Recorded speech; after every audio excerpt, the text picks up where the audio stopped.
ہیں اپنے نمائندے ندیم شہزاد سے۔ جی ندیم۔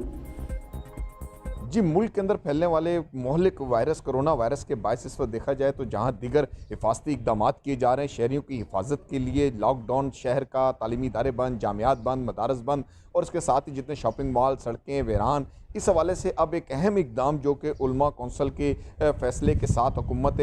سندھ اور حکومت پاکستان نے جو فیصلہ کیا، جس میں ایک مجلس شروع کا ایک اجلاس طلب کیا گیا تھا، جس میں یہ فیصلہ کیا گیا کہ جمعے کے جو اجتماعات ہیں نماز کے وہ نہیں کرائے جائیں گے اور مساجد میں نماز جو ہے با جماعت جو ہے وہ بھی 3 سے 5 افراد تک صرف پڑھ سکیں گے، اس کے زیادہ نہیں آ سکتے۔ وہ جمعے کی جو رونقیں ہیں وہ اب ہمیں مان ضرور نظر آئیں گی۔ یہ شرعی ایک معاملہ علماء سے اس کا لیا گیا اور جامعۃ الازہر کی جانب سے ایک فتویٰ بھی جاری کیا گیا کہ حفاظت جو ہے بہتر انسانی جان کا بچانے کے لیے اقدامات کیے جا رہے ہیں۔ یہ وہ مساجد، اس وقت میں اس مسجد کے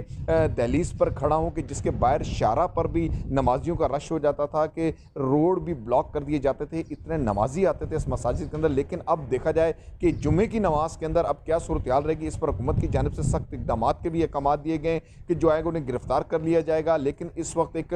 غیر یقینی کیفیت ہے، مساجد کے جو عملہ ہے، امام ہیں، مؤذن ہیں، صفائی والے ہیں، وہ تمام تر اس وقت اپنی تیاریاں مکمل کر رہے ہیں مساجد کے اندر صفائی ستھرائی کے انتظام، تاکہ جمعے کی جو رونقیں ہوا کرتی تھی، جمعہ جس روٹین میں ادا کیا جاتا تھا، اس کی تمام تر انتظامات وہ کر رہے ہیں۔ لیکن اس کے ساتھ ہی حکومت کے احکامات کی اور علماء کونسل کی جانب سے اور علماء کی جانب سے جو فیصلہ کیا گیا اس کی تائید کے حوالے سے بھی ان کا کہنا ہے کہ یہ بہتر ہے شہریوں کی حفاظت کے لیے کہ جمعے کے اجتماعات نہ ہوں۔ لیکن اب دیگر نمازوں کے اندر بھی 3 سے 5 افراد جو کہ مساجد کا عملہ ہے، جو مساجد کے اندر رہائش پذیر ہے، تاکہ مساجد آباد رہیں، ویرانی نہ ہو، یا نمازیں ضرور ادا کی جاتی رہیں لیکن تعداد ان کی بہت کم ہوگی، محدود تعداد کے اندر، تاکہ یہ کرونا وائرس پھیلے نہ۔ چونکہ کرونا وائرس کے پھیلاؤ کا جو طریقہ کار وہ انسانوں سے ایک دوسرے انسان میں پھیلتا ہے، قریب ہونے کی وجہ سے، سانس کے ذریعے، ہاتھ ملانے کی وجہ سے، یہ وہ تمام تر وجوہات ہیں جس کی بنیاد پر ایک متفقہ طور پر مشترکہ فیصلہ لائے عمل میں لایا گیا اور اس پر حکومت سندھ نے باقاعدہ طور پر اب ایک اعلامیہ بھی جاری کر دی ہے کہ جمعے کے اجتماعات نہیں ہوں گے۔